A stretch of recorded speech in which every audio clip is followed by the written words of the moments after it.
Welcome, critters! I'm Claire Jones, your devoted host of the Sacred Reading CR podcast, where we examine and discuss critical role episodes, plot lines, and characters through the lens of sacred reading practices. So this particular episode is about Campaign 1, Episode 4, and it is the entire episode because there is no break. And joining me today is Petall. And what do you do in your free time that's not D&D related? That's what I'm interested in knowing. I don't know what there is. I need to think about this.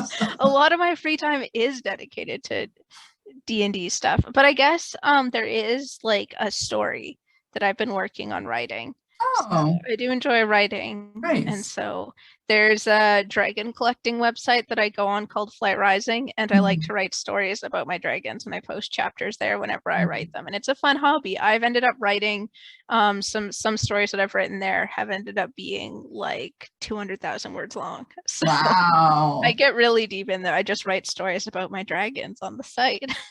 Yeah. No, I love that. I mean, I've gotten into writing lately too, because there are scenes that are not existing in the books that I'm reading right now that I want to exist out there in the world. Yeah, I can relate to that. Sometimes you got to be the one to put the scenes you want in the world. Yeah, I'm like, I want to know more about this. And I'm like, well, I guess I have to write it then. All right, well, cool. So please join us as we embark on this exciting adventure in story analysis and self-reflection in order to deepen our understanding of ourselves and the world around us. And as always, we love hearing from you guys as well. So your own insights and stories, please comment, like, and subscribe either on YouTube or Tumblr. So, ready? All right, let's dive in.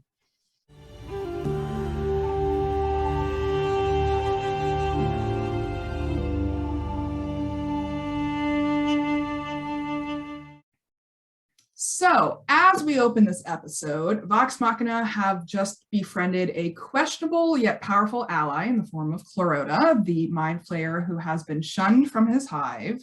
They found him on their way to retrieving Kima, paladin of Muhammad, in the Underdark beneath Craghammer's mines. In their search, they have come upon a war camp full of Duergar, trolls, ogres, and a leader, mind flayer, and are trying to figure out a way to get into the camp and through it and continue looking for Kima. Clarota directs them back into the goblin village that they had already passed in order to discuss their plans further. Vax, noticing a light coming from behind them, goes to check it out with Scanlan, and they discover Pike, their wandering cleric gnome, coming in to find them, and she rejoins their group. This is basically Ashley Johnson coming back from her blind spot adventures in real life. So they introduce Clarota and Pike, and then they ask him about his history with his hive and why they cast him out in the first place. He tells them that he was severed from the Elder Brain and threatened with death if he returned after they found out that he had arcane abilities. He spent some time in a Duergar stronghold until a great battle took place and a foreign creature seized control of the stronghold. This entity, called Kavarn, possessed massive primal power and demanded fealty from the Duergar. He forced them to attack the Mind Flayer hive, infiltrated the central temple, and took control of their Elder Brain. Now he has created a terrible army of Mind Flayers and Duergar who fight under the banner of Kavarn. And so Clarota escaped back even further into the mine tunnels and created his metal hat to protect himself from the mental influence of his fellow mind flayers, the Elder Brain, and Kavarn as well. He now wishes to free his people and win back their respect with the help of Vox Machina, hopefully. And he assures them that once the hive is freed, the mind flayers will remain where they are in the Underdark and have no ambitions of heading topside. So Vox Machina confirms their allyship with him, and they start discussing strategy. Clarota says that the Duergar's general is in the war camp with the bulk of the army, and he believes that he could be used for information and or taken out of the picture in order to cripple the army's forces. But they would need to get into the camp stealthily since they will now be on guard following Vox Machina's previous attempt at thinning the herd in the previous episode. So Pike tells them of a vision that she has seen that goes past the lake at the bottom of the cavern, past the war camp, into a stronghold with lava and a field of broken glass and bones. They spend, in my opinion, way too much time discussing the lake again. before settling on a daylight spell / stealthy infiltration combination, where Scanlan and Vax go in stealthily while Keyleth and Pike cast daylight spell on some of their objects with the aim of taking out the General Duergar and the leader Mind Flayer first and foremost. So they decide to sleep before they embark on this plan, take a long rest. When they awake, they gather some goblin shit for some flaming Molotov cocktails before heading back to the cavern. Tiberius casts Fly on Grog, jumps on his back. Keyleth turns into a giant eagle and grabs the two gnomes, and Percy, Vax, and Vex ride the magic carpet across the cavern to the war camp. They manage to stealth their way into the camp, land on the roof of the central building, and Vax and Scanlan go invisible, climb down off the roof, and enter the building through a window. They find several sets of Duergar guards stationed throughout. Vax stealthily kills one of them before entering the central chamber using his assassin feat, which is highly impressive. They find the Duergar general, leader Mind Flayer, and several additional guards inside. And Scanlan throws the bucket of goblin shit at the Mind Flayer and becomes visible as Vax stabs at the Mind Flayer and also becomes visible. The Mind Flayer screams, the group on the roof are notified. Keyleth casts daylight on Grog's bronze pot that he's wearing on his head, and Tiberius casts stone skin on himself, and the group heads into the fight. So Vax successfully kills the Mind Flayer on his second attack, which is also surprising, while the general starts attacking him. But Grog smashes through the roof of the building and falls into the central chamber, with Pike falling to the side. Vex and Percy also jump through the hole in the roof to join them, and Percy shoots his shot at the general while Vex starts with her arrows. The daylight from Grog's helmet actually successfully blinds and disadvantages the Duergar. That was surprising as well, helping them tremendously.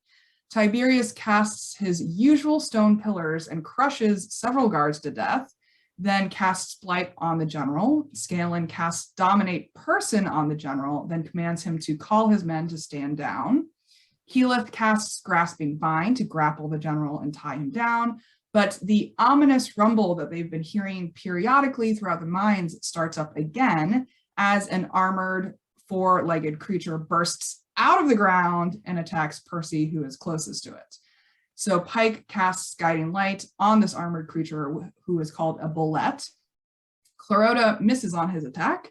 Vax joins in and successfully hits the bullet, but unfortunately the General Duergar does break out of Scanlan's Dominate spell, as well as Keyleth's Grasping Vine.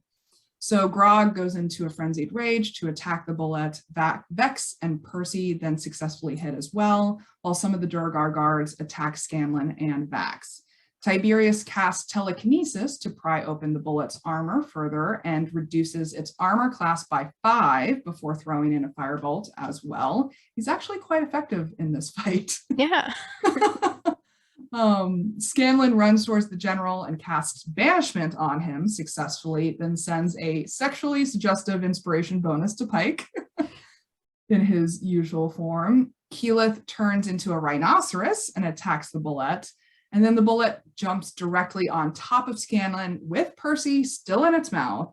It releases Percy to bite Scanlan, causing Scanlan to fall unconscious and loses concentration on the general's banishment spell.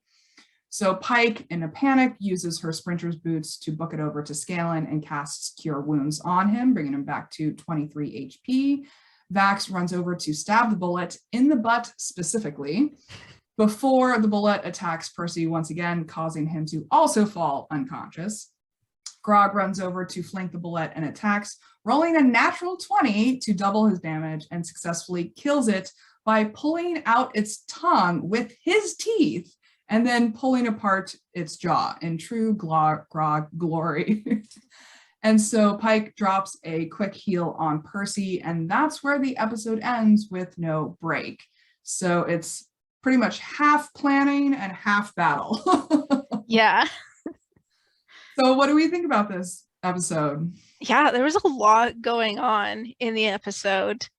Yeah, there was, I mean, I find Clarota to be like a fascinating character. It was the addition of Clarota that kind of got me more hooked on campaign 1. Because I mean, I'd started with campaign 2 and I'd like finished catching up with campaign 2 before I started campaign 1, and so I was invested in that. I like was invested in the cast, and like I knew that they did good work, but it took some time for me to become invested in Vox Machina, and like that was like kind of like the first little step was like the Clarota being introduced, and so I found it very interesting the conversations they were having with Clarota, trying to figure out whether they could trust him or like and what the plan was, and yeah, all of these things. It was fascinating just to hear all of them like questioning him and talking amongst themselves and just trying to figure out whether it was actually a good idea to trust him or not. Yeah, Matt is so extraordinary in his ability to create these NPCs that just like steal our hearts, you know, like not only do they steal our hearts, but they like make us laugh, make us cry, make us rage at the universe. And Clarota is like the first of many in terms of NPCs that just make a huge difference on the campaign. Yeah, like Clarota sort of changed the course of the direction that they were going as this sort of unexpected ally. And I liked that as like the first recognition. I mean, I know Clarota is like a very complex character in terms of morality and whether he's actually trustworthy, but like introduced the first hints that like not all of the quote unquote evil races are actually evil, which I appreciated because that's one of my biggest issue with D&D is when in D&D there are races that are considered more evil than others, even if they are the more monstrous ones like mind flayers. Yeah, totally. I mean, he is creepy. Like all the tentacles coming out of his face, like he is physically creepy, but he actually kind of endears himself as well. Yeah. Yeah, the tentacles always reminds me of, I don't know if you've ever watched Doctor Who, but the Ood and they're I don't know, I keep thinking about that whenever the mind flayers show up. Yeah, I always think of Pirates of the Caribbean with the Davy Jones and his massive face of tentacles. That's what I imagine in my head. Oh yeah, that's another good one. Yeah. So what kind of allegories or metaphors or stories are we seeing here? Yeah, there's, like I said, there's a lot there. Sorry, I just have to get things. It's complicated sometimes going back and rewatching these episodes when I'm also actively watching. I have to sort out what is from what episode. It was also really funny because where I am in Vox Machina and my actual like first initial watch through, the most recent episode or the one that I'm working through also has Pike turn up, so that makes it even more confusing. Yeah, crossing the streams. Crossing the streams. It's just like normally I can separate the two, but there's just something about Pike showing up that's just like yeah. I mean, I noticed that this is the first episode where characters, their underlying emotional motivations are coming to the forefront of true. Players' role play, which is really great to see. I mean, we see Clarota's familial loyalty and desire to rejoin his hive despite their dismissal of him. Yeah. We also see the first instance of Scanlan's feelings for Pike and him playing it up mid-battle. And then we also see Vex's concern for her brother as he's hurt by the general during the battle as well. Yeah, lots of those initial moments, I feel like the introduction of Clarota really led and gave space for them to start to explore, especially because it's not like this clear thing of like really obvious whether he's trustworthy or not, or like whether they should follow his plan or not. It really started, that sort of discussion gave lots of room for them to start to bring in their character stuff that they've been building for years before they started streaming it, but actually start to show people all those motivations and everything. Yeah, I mean, we don't see much of their emotional ties prior to this episode. It's like more straight D&D gameplay up until this point. But these emotional ties is what represents a significant portion of the story arcs throughout the campaign. Absolutely. Like, it's one of the aspects that makes Critical Role. It's why I enjoy it so much. It's just the depth that is there for the characters and just how well they're able to like intricately weave not only the backstory things, but like the emotional implications for the backstory things. Like, I know that it's just barely brushing the surface at this point, but there's just so much that is constantly like, especially in like Vax and Vex, I'm thinking of. Just in like at first they kind of come off as, and even like knowing their backstory before I started watching Vox Machina, like they sort of come off as like kind of like snobbish and stuff like that, and like more privileged, but like as you progress you learn that that is not actually entirely the case. I remember in these early stages when I was first initially watching, like getting kind of annoyed at Vex, like not because I didn't like her, but just because I felt that like it felt like she was coming from a place of privilege. But then like as I got to know her story more, I learned that like the way that she acts is not her like looking down on other people or anything like that. It is her in like survival mode, and where she has come from is that she needs to be seen as like this proper elvish woman to be able to be accepted and actually make it anywhere in life. I mean, these emotional explorations are really what makes this show so endearing and addicting and enduring over the years, like in the hearts of critters around the world. Like, it's what makes the series, the impact on the world, so significant, because it's not only the adventure that you usually get in D&D and adventure type fantasy settings, but it also pulls at our heartstrings. You know, we laugh, we cry, we mourn, we cheer alongside with the players and the characters. They explore all sides of it. Absolutely. There's so much depth, and that's one of the things that I just really love about why I favor D&D shows over any other show, is because the emotional focus that you can get from just having people focusing on one character and building that character and figuring out how they respond to all of the things and pulling from their backstory and figuring about how like events in the campaign like impacts them and changes their view and everything like that. You're able to get that level of attention to detail that you can't get if there's like a room of writers that are writing for a TV show and have to balance a bunch of different characters and plot lines. You're able to just hone in on the one character, and like those characters in the party are the focal point of the campaign. And obviously the DM builds everything else, but it really leaves room for a lot of really in-depth, and especially with the attachment that people have for the characters. These aren't just like characters that they're playing because they've been cast in these roles. These are characters that they have created because they are stories that they've wanted to explore. And it's just a beautiful thing. Totally. And like, they have been absolutely resolute in their willingness to show both the light sides and the dark sides of humanity, and the stories that they weave, and the gray areas of moral ambiguity, and like what is right and what is wrong. Like, they explore all of the facets, which you don't really get in a lot of media out there today. Is like, there's the bad character, there's the good character, but like they have the, I mean, just the amount of hours that the show has encapsulated. Like, they have the time to really look at each perspective and each nuance, and it's just wonderful. Yeah, absolutely. It's beautiful. Yeah, I mean, you gotta love those multi-dimensional characters with emotional depth. Like, exactly. That's all I ever look for in media. Right. If the emotion's not there, I can't get invested. Yeah. Are there any other themes that you've been picking up on?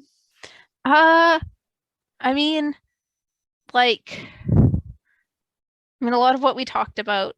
The battle was interesting. I once again zoned out during the battle. I try so hard not to, but just like, yeah, it was interesting how Tiberius was actually more helpful this time. I remember being surprised at that while I was watching that, especially because in the earlier episodes, we have discussed how he has been more selfish. And I know in the later episodes, he just really gets on my nerves. And so it was just interesting to see that. And I haven't been able to place like what exactly made it differently or why he was acting differently that time, but it was cool to see. But because even though it was a really nasty situation and Tiberius and Orion just ended up being not a healthy combination, like he was their friend for a reason. And so it's cool to see those glimmers of good moments before things started falling apart. I think the environment of the battle was very much to his advantage. Because he was able to stay out of the battle. Like he's the only one that stayed up on the roof instead of going inside the room. And so he kept himself separate from the actual action, because he's always, self-preservation is his main motivation. But then it's also because it was a closed room, he was able to use those stone pillars very effectively as well in terms of pinning them to the roof. Yeah. Like if it was a larger cavern, those stone pillars wouldn't have been as effective as he as wanted them to be. That's true, yeah. And so I think it was just very much in his, like, the environment itself was very much just his preferred environment. Like he could stay out of the action, he could preserve himself while also using his favorite spells. Yeah, that's a very good point. I hadn't seen it that way. Yeah, but Tiberius is a fascinating character at the end of the day. Like, I am not a Tiberius stan at all. No, neither am I. But he does have those glimmers of where you're like, all right, I can see why he did develop the following that he did. Like, watch the chat roll through in these early episodes when you can see it on screen. Like, there's a lot of Tiberius fans. Yeah. And it always blows my mind that there were so many. But, I mean, he endeared himself to a lot of people. Yeah. Yeah, it's very interesting coming at it from the retrospect of knowing what happened. Whereas I wonder what my response to him would have been like if I had started watching before Orion had left and before any of that drama came to light. Like, I am sure I would still have my moments of like being annoyed at Tiberius and Orion, especially towards the end. But like, I wonder, without that, if I didn't have that same context I do now, like what would my opinion of Tiberius look like? Because it's kind of colored by that knowledge of how things went down. Yeah. Well, audience, I guess that's a challenge for you, is if any of you were there from the beginning, let us know what your insights were just watching Tiberius from the very beginning. Yeah, I would love to hear it. I would be fascinated to know. Yeah, me too. So what kind of personal experiences are coming to mind for us as we review this episode? Well, I think like just in terms of like what I had been talking about in terms of Vex and coming to understand her more clearly, it really reminds me of in my degree in child and youth care, how I'm constantly taught to like meet people where they're at and not make assumptions based on like the little bit of information that you get, and how often some of those traits that are more annoying have roots in other places like trauma or just things that you can't see and that you can't know unless you meet people at their level and like actually try to genuinely connect with them rather than shutting yourself off the moment they start to show those traits. And so I'm just reminded of that in the way that I initially jumped to conclusions about Vex and then later grew to love her more. And I mean, like I said, I really liked her to start, but it took some time for me to understand her, and it just reminds me of just like everything I've learned in my degree about how you do need to take the time to get to know people, to truly understand them, and sometimes those more annoying traits actually have reasons for existing. In fact, most of the time they do. They don't just happen for no reason. And it's just like, it reminds me of that quote that gets thrown around Tumblr a lot. That's just like, everybody is fighting something that you don't know about, so be kind. And so that's the motto that I try to live my life by and have for years. And so Yeah, Mhm. that's what that reminds me of from my own personal experience. Yeah, I mean, I've also been thinking a lot about lately is like how to use privilege for good rather than for evil as well. Like Yeah, I've been thinking a lot. Like I'm a white woman in the world. Like I understand same. that I'm privileged, like I Hmm. understand that I have certain systemic privileges that other people don't. And Hmm. I've been thinking a lot about that lately is like how to use that as a force of good rather than as an oppressive force or as a malevolent force out there in the systemic world that we live in. And I think Vex uses it as a tool Hmm. throughout the campaign. Like there are Yeah. times, like even going back to the early episodes, is talking about how she used her charm and her like cajoling and her bartering to like benefit the group. Like Hmm. that's definitely using it as a tool. Yeah, absolutely.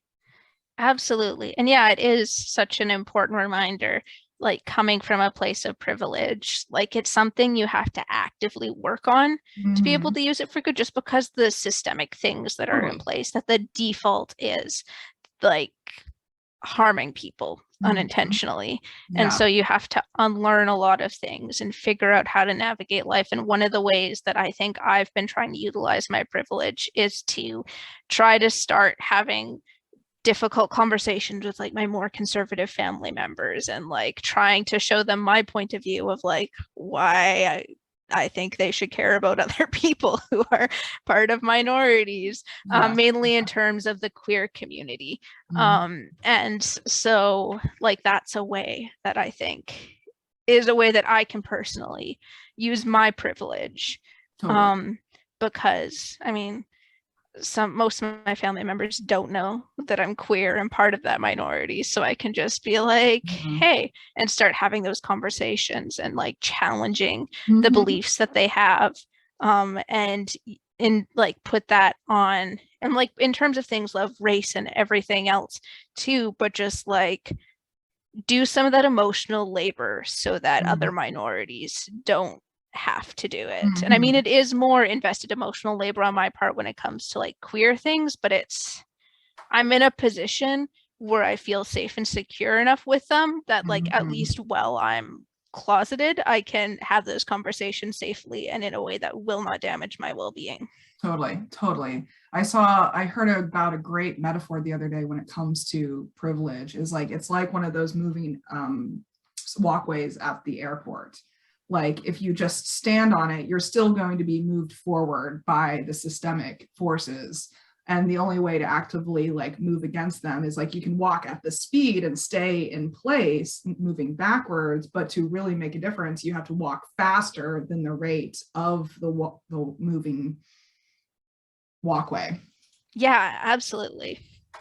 Yeah, I've Mm-hmm. heard that too. And that puts it so well and is a good way to describe it in a way. Because I think hearing that when I first heard it gave me a whole fresh understanding Mm-hmm. of it and of the work that I have to put in Totally. to unlearn like my white privilege Yeah. and all that. Yeah.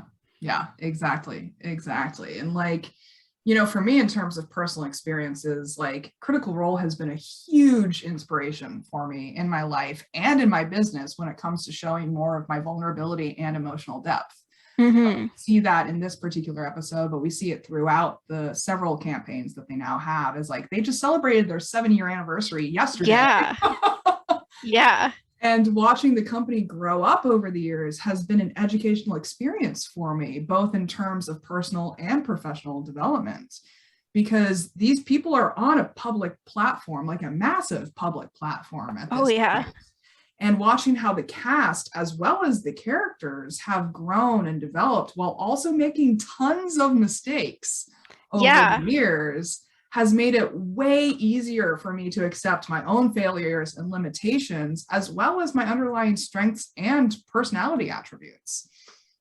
Yeah, like you can really see how much the cast and has grown because like I said, I started with campaign 2, and so it was a bit of a shock to the Mm. system to like jump back to campaign 1, especially Oh the yeah, beginning of campaign 1 where they I'm didn't have sure. that same awareness. And it's like, Hmm. I know they develop it later and that they are continually working on it, but it was just like, it's one of the reasons why it took so long to like get into it, Yeah, was because I kept having these jarring moments of like being like, but wait a minute, yeah, this this is, you didn't do this later on. And then I remember that it's like years earlier, and it's obviously something that they unlearned as they yeah, went on. yeah. It's like going from like hyper realistic CGI in movies to like the very basic props that they used in the 50s.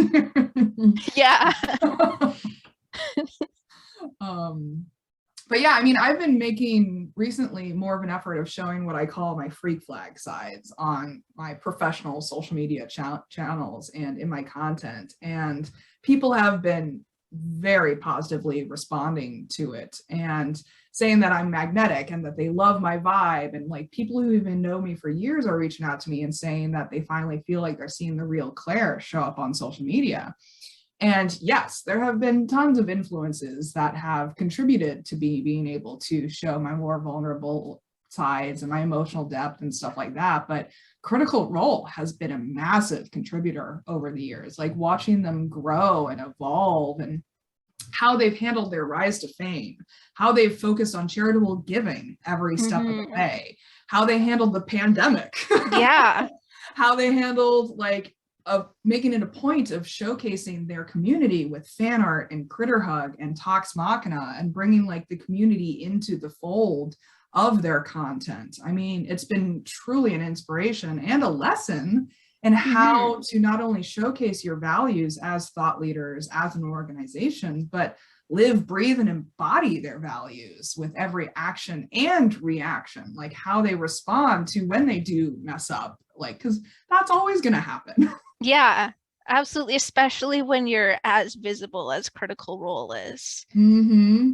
I mean, like, I'm even thinking about the whole Kim Kardashian scandal that's going on right now, where she was like, made that whole comment about how people just need to work.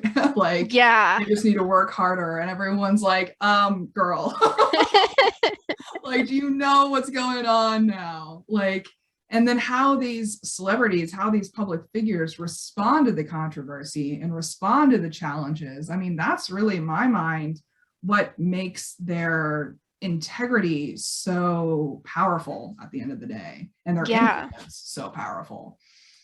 Yeah, like Critical Role, obviously they make mistakes, but like they seem really devoted to trying to make themselves better and understand like social issues and stuff like that. Like one of the things that I really appreciate, and I know a lot of people in the fandom appreciate, is how they're really working on bringing in like more people of color onto their show with like Exandria Unlimited, and I'm sure they're going to continue to do that with their like long-term guests that they're bringing into campaign 3. And it's really a great opportunity for them to bring in, showcase other creators, because they're all of the main cast are white. So it's cool that they're finding ways to incorporate like people of color and begin to diversify that space. I mean, they even brought in a cultural sensitivity expert going into campaign 3. Like they hired someone because campaign 3 is so focused on Middle Eastern cultural tropes and influences. And Matt really wanted to make sure that they weren't making it like stereotypical and weren't making it like token Middle Eastern types of influences, and making sure that it was culturally sensitive and not using them as a, you know, archetype or stereotype kind of deal. And the way that they're spelling the names in campaign 3, the way that they're describing the fashions in campaign 3, like you can see the beginnings of this too in even this early stage of campaign 1. Like they even start talking about pronouns at this point in time in this episode. Like Sam makes a point of asking what Clarota's pronouns are.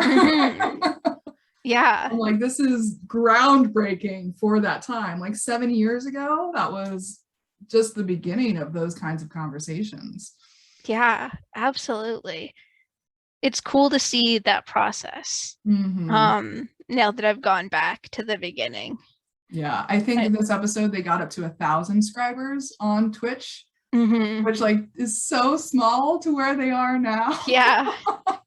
But also so big for episode 4 of a Twitch stream. Yeah.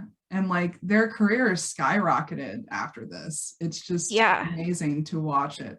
I mean, they even have an animated series now. I know. And I even read Kith and Kin, the like book about Vex and Vax's backstory recently. And like that informs a lot of what's going on in these early episodes. And it's just been really fascinating, the breadth, but also the depth of what they've been able to accomplish and what they continue to accomplish. Yeah, that book is literally on my bedside table right now in the pile of books that I need to read. It's a couple of books down, but like near the top because I really want to read it. I just haven't had the time to yet. Yeah. Cool. Well, what are we being called to do as a result? What actions do we want to take? Yeah, I think just like we've been talking about this whole time, just like constantly being aware of our privilege and how we interact with other people and how we like advocate, making sure it's not like tokenistic or performative, but trying to genuinely act against our privilege and unlearn things and raise voices of minorities and all of these things that people have been talking about, especially within the past 2 years. Although obviously the conversations were happening before that as well. But just a constant reminder, because we need that constant reminder. You can't just assume that you have it all together. It's a constant process of unlearning and learning new things and trying to shift the way that you live your life. And so I think this is yet another one of those reminders. I mean, there's no definitive endpoint to any of this. It is a constant practice. And like, similarly, I'm being called to continue investing my time and thought and energy into being perfectly imperfect. Like, we're all imperfect beings living in an imperfect world. And I don't want to hide my values and my emotional motivations. And I want to bring more depth into these polished facades that we see in the world of social media and public platforms. Oh yeah. Like you mentioned performative, like that's something that is just endemic in the social media world, is like recently with the war in Ukraine and everyone using that as a performative platform, or like the Black Lives Matter and using that as a performative platform, or like I even thought about St. Patty's Day yesterday. Like, people use these current events as a performative expansion of their public presence. Yeah. And it just feels so forced sometimes. And I'm like, are you really saying like happy St. Patty's Day because you want to like support Irish cultural heritage? Or are you saying happy St. Patty's Day because you just like green and like beer? Yeah. And it's interesting. Like, I know that a lot of people on Tumblr have been like pointing it out about like with the war on Ukraine, about how like, obviously, like, yes, it's great to support Ukraine because Russia should absolutely not be occupying it the way that they are. But like, there's still like racism in the refugees that are allowed to go. Like, they're heavily prioritizing white refugees over people of color, and the way that like everyone's paying so much more attention to like this war because it's Ukraine and it's a European country, when like for years this has been happening in like a whole bunch of other countries that are predominantly full of people of color and all of these things, and they've just ignored it, and they're because there's all those stereotypes of like, oh yeah, war always happens in these places. But really, like, it gets me thinking whenever I see a friend or family member talking about the war on Ukraine, and then like when they haven't really voiced much about wars in other places. I mean, And I know like I'm guilty of that too. Like I can't even name the places right now. we can go back to the whole Palestinian thing that happened in recent history. And like that lasted for such a short amount of time in the public eye. And yet it's still going on. Like that never ended. It's just that people forgot about it. Yeah, and there's people who say that like, oh yeah, there's always been war in the Middle East, which is not true. And it's sad how performative it gets. And I do understand that like there's so many different social issues in the world, and it's impossible to like care about all of them and emotionally look after yourself. But I think it's important to be aware of which ones we prioritize thinking about and advocating for, making sure that we're not just advocating for the European ones or the ones that we relate to more, but actually digging in and being aware of all the social issues and all of the different things. And in the last year, I even made a point of being more vocal consistently about notable women of history. Like, why do we only have 1 month devoted to Women's History Month? Yeah. Like, why do we only have one International Women's Day? I mean, there's a reason behind that, but then you get all of these lip service posts to this particular day, to this particular month, and then people forget about it for the rest of the year. Yeah. Like, I'm just making more of an effort to be like, I'm posting a notable woman of history like twice a month because I want it to be a continual, consistent practice of mine. You know, like it's not just a one and done thing. Absolutely. I mean, it applies to like all different things. And like, I'm always a fan of imperfect action over perfect inaction. Exactly. Like, I'm going to mess up somewhere, somehow along the way. And yes, people are going to call me out, but that's an opportunity for discussion more so than an opportunity for cancel culture. Like, yeah, it's more important, I find, that to be able to accept criticism and to adjust your way of doing things in response to that, and to like humbly listen when people call you out on something problematic that you're doing, than like trying to be perfect all the time. It's more important to have an open mind and accept that you are wrong and that you need to fix things and to take those steps to fix things, and then to feel like you have everything all together and then get defensive when somebody calls you out on it. And that's what Critical Role is modeling for us. Yeah. Like, that's the most wonderful part of all of this. Like, they have just been avid modelers of how to handle these sticky, difficult, challenging situations that our imperfect selves eventually fall into. Yeah, cool. Well, as we wrap up, any more thoughts, any more ideas that you want to put out there? I think we covered a lot. I can't think of anything we else. Solved world problems. We have the solution for world peace now. Oh yeah, absolutely. Yeah, just listen to us. We know what's going on.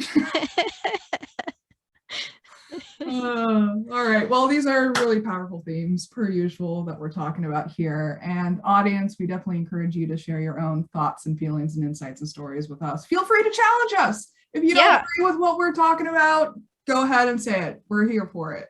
Please voice it. I would want to know if something that I am saying is show us our blind spots. You know, it's an opportunity for education. It's an opportunity for discussion. It's an opportunity for improving ourselves, because I know that what I'm saying is not perfect even now. Yeah, like I'm spending a lot of time like doing my own research and everything, but that's not perfect. I have my own biases. I can't cover everything at once. So you're more than welcome to call me out if you need to.